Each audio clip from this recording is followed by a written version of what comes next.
বউকে মারা যাবে 4টি কারণে, কয়টি? এবার হুজুর ওয়াজ করে দেখেন বউ পিটাই কেমনে। বউ মারা যাবে কয় কারণে?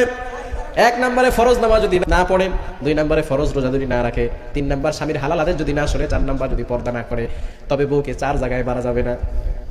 1 নম্বরে মাথায় মারা যাবে না, 2 নম্বরে মুখে মারা যাবে না, 3 নম্বরে বুকে মারা যাবে না, 4 নম্বরে পিঠে মারা যাবে না। যদি মারতেই হয় কোমরের নিচে মারতে হবে। এখন কয় হাত লাঠি দিয়ে মারবেন? 5 হাত, পারবেন না। 4 হাত লাঠি দিয়ে মারবেন, তাও পারবেন না। 3 হাত লাঠি দিয়ে, তাও পারবেন না। 2 হাত লাঠি দিয়ে, তাও পারবেন না। 1 হাত লাঠি দিয়ে মারা যাবে না। 1 হাতের অর্ধেক মেসওয়াকের মতো লাঠি দিয়ে মারতে হবে, তাও আবার এভাবে ধরা লাগবে। এত জোরে মারা যাবে না যাতে করে ক্ষত বিক্ষত হয়ে যায়। মুফাসসিরিনে কেরাম বলেছেন এটা যদি এমন আস্তে মারতে হবে, জোরে মারতে গেলে কিন্তু যদি দাগ হয়ে যায় তাহলে সমস্যা, গুনাহ হবে, কবিরা গুনাহ। যদি মারতে হয় এভাবে মারবেন। এভাবে মারলে আপনার স্ত্রী বলবে ইয়ার কি করে না তো সরো। সুবহানাল্লাহ বলবেন না? জোরে সরে বলেন না সুবহানাল্লাহ। এই ওয়াজ যখন উত্তরবঙ্গে করছি, এক যুবক দাঁড়াইছে, হুজুর যে ওয়াজ করছেন এখন তার বউকে পিটানো যাবে না। হুজুর এই লাঠি দিয়ে কি গুতা দেওয়া যাবে? তারপরও বউ পিটায় ছাড়বে, এরকম যুবক আছে না নাই? খবরদার, বউকে পিটাবেন না, বউকে আঘাত করা যাবে না।